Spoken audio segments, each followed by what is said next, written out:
দেশ জুড়ে বয়ে যাচ্ছে তীব্র দাবদাহ। অতিষ্ঠ হয়ে পড়েছে সাধারণ মানুষের জনজীবন। তীব্র তাপপ্রবাহে প্রতিদিনই মারা যাচ্ছে মানুষ। হাসপাতালেও বেড়েছে রোগীদের সংখ্যা। এই পরিস্থিতিতে রিকশা চালক, পথচারী ও বাস যাত্রীদের মধ্যে খাবার পানি ও স্যালাইন বিতরণ করছে ৪২ নং ওয়ার্ড যুবলীগের সাধারণ সম্পাদক মোহাম্মদ হাজি বাবুল ভূঁইয়া।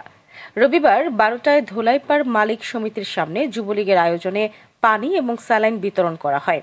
এ সময় উপস্থিত ছিলেন রবিন আহমেদ রবিন, সাংগঠনিক সম্পাদক, ৪২ নং ওয়ার্ড যুবলীগ।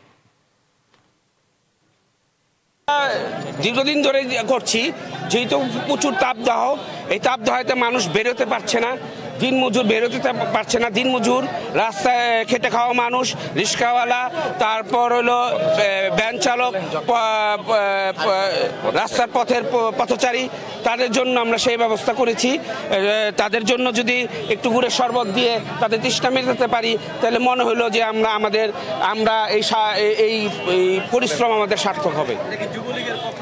এটা আমাদের মেন্ট হলো আমাদের নিজ উদ্যোগে। যুবলীগ তো অবশ্যই, যেহেতু আমি যুবলীগ করি, এবং আমাদের মাননীয় সংসদ সদস্য আল্লাহ সাইদ কখনো বলছে যে জনগণের পাশে থাকতে। জননেত্রী শেখ হাসিনা সবসময় বলছেন যে আপনারা জনগণের পাশে থাকেন।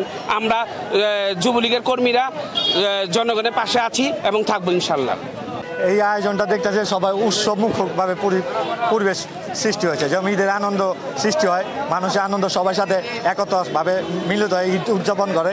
এরকম আমরা সবাই গরিব দুঃখী মানুষ একসাথে সবাই একত্র হয়। আমরা যে জিনিসটা খাই, গরিব মানুষের সেই জিনিসটা খাওয়াতে, আমরা ঢাকায়া আমরা খাইতেও ভালোবাসি, আপ্যায়ন করতেও ভালোবাসি।